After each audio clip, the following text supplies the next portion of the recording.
Welcome back, my faithful viewers, and welcome to another video.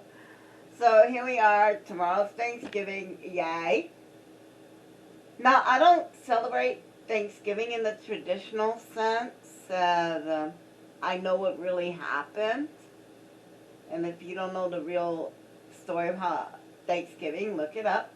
I look at it as a day to be grateful for what I have in my life, my wife, my home, a dog that adores me, all the things that I have in my life that I don't have to worry about. So I'm very happy about that. I acknowledge this land is not ours, and I acknowledge what happened in the past. So we could do better in the future. Until we make an atonement, things are not going to get better. So we're going to go ahead and move forward. We're going to do better because we know better. And I'm going to show you a quick recipe that we always do at my house every year. Now, it's just 3 ingredients. It was actually came about in the 1930s or 40s. Here you go. Oopsie, I think I'm going to need a bigger bowl. Oh yeah, we're gonna need a bigger bowl. Hold on, let me half this. Okay, let me do it that way. I think I could salvage this. Hang on. Okay, we're gonna do this way. We're gonna do it this way. Now, you start with the green bean. We're making a green bean casserole in case I forgot to tell you. And what I do for my green bean casserole, I get these fresh green beans, well, freshly frozen from Costco. You get like 5 pounds of them in a bag, and you could just eat on that for like a month. Anyway, what I do is that I get the green beans, and I get the crispy, can you see that? There you go. These fried onions. I'll explain. Give me a minute, let me explain. I take the fried onions and I put it with the dried green beans. I do that because these onions, they have a lot of salt in them. They also bring a lot of flavor to the party. So why not use that instead of adding salt on top of salt? And just take what you got, put it in there, and mix it up. So let's get that. Now, I do it dry.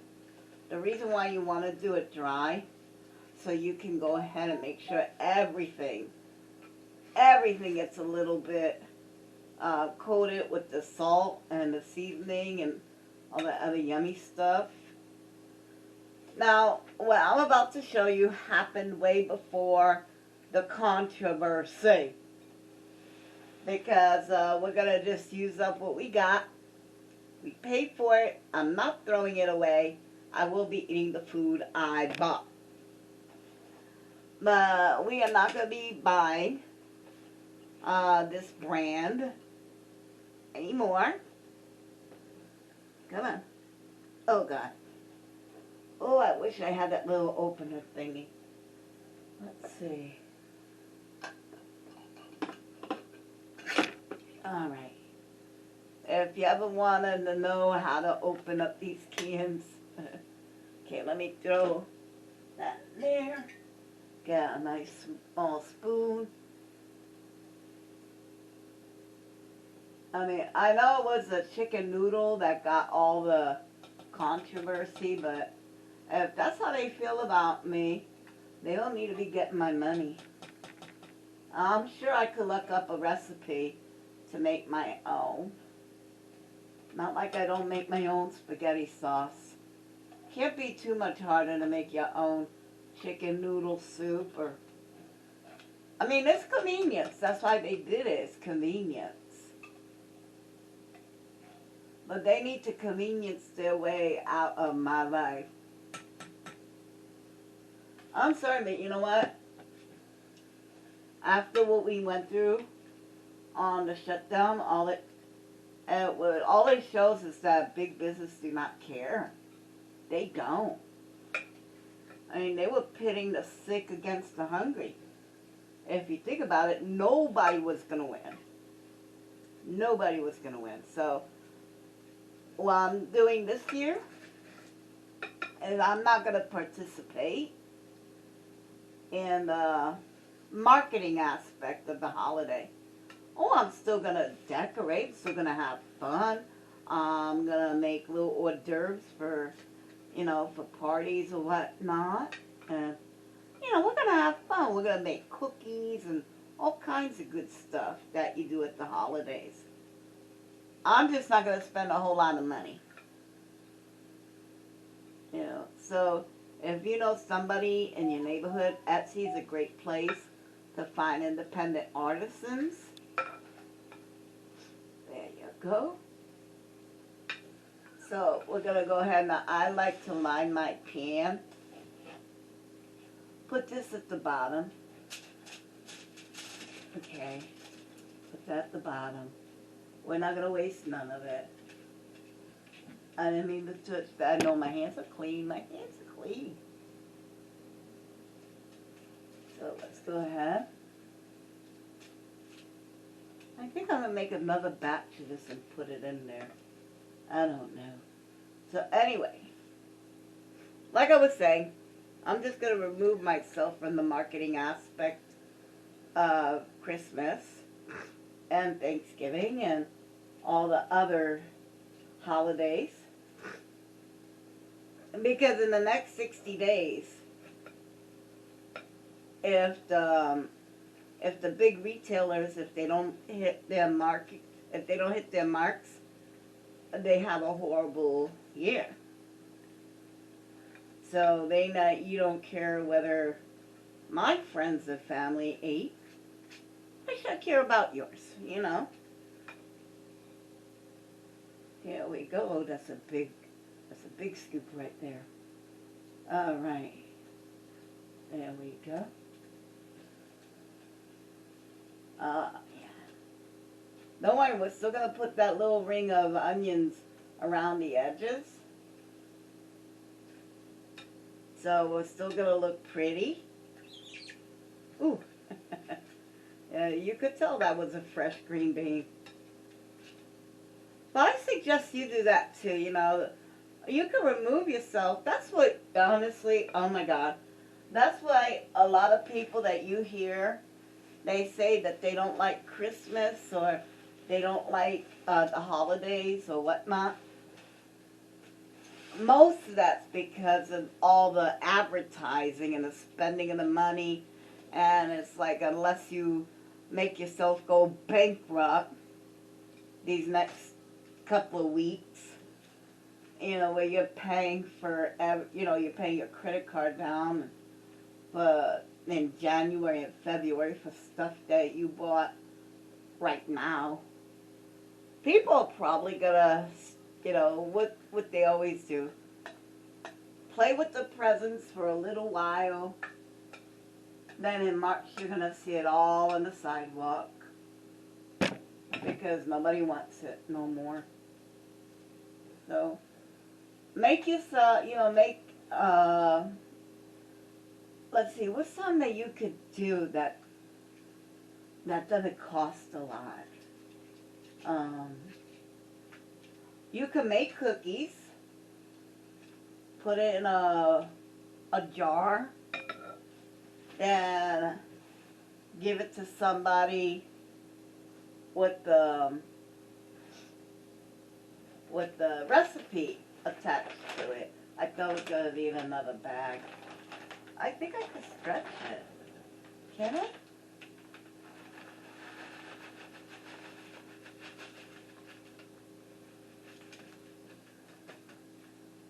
Nope. Okay.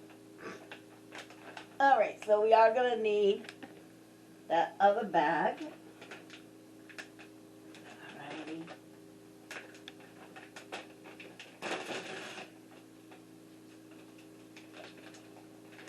You know, so I would suggest do that. Make something. Um, let's see, where's my paper towels? Here we go. Hang on.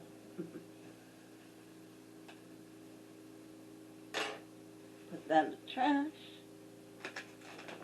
You see, I don't have gloves on, so I am not gonna dig my hand in this bag of onions. Alright, put that over there.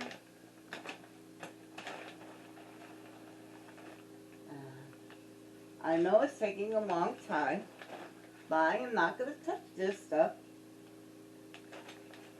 when I don't have gloves on. It's not happening. Anywho. Another thing you could do is if you know somebody that owns a store, a mom and pop shop. It used to be a time that, like, back years ago, it was, well, people still do it now, just not as much. But they were really serious about buying in their own neighborhood. So, if you know someone with like a little boutique in the neighborhood, maybe buy some. Or you know what? Here's an idea. It was given to me this morning. What these big donors do, you know, people that got money, you know what they gift each other? They gift each other money. Hardcore money. That's what they give each other. So this is what you do. You get an envelope. You put in the amount of money you would have spent on gifts. And you hand that to the person. Cold hard cash. Trade money. If you're going to spend $20 on somebody for their gift, put that $20 in an envelope, say Merry Christmas, and give it to them. Why? It's like, who said that money's a thoughtless present? That you have to buy someone something to have a thoughtful present. Anyway, that's what we made. Ain't that cute? Not a single bit of added seasoning or salt, or because it's all in the pack. It's all in the packet. And so it always comes out yummy. I don't like the French cut green beans. I think they're too stringy. I like the fresh green beans that they have. I prefer that. If you can't get fresh, they're freshly frozen. Just as good. So, I don't want to talk your ears off. I'm sorry. If any of this made sense, fabulous. Share it out. I'll see you Friday. I'm taking Thursday off. There's way too much turkey to eat, and I like dressing. So, until next time, guys, we're going to hope for the best, prepare for the worst. I guarantee you kids will all end up somewhere in the middle. Till next time, bye.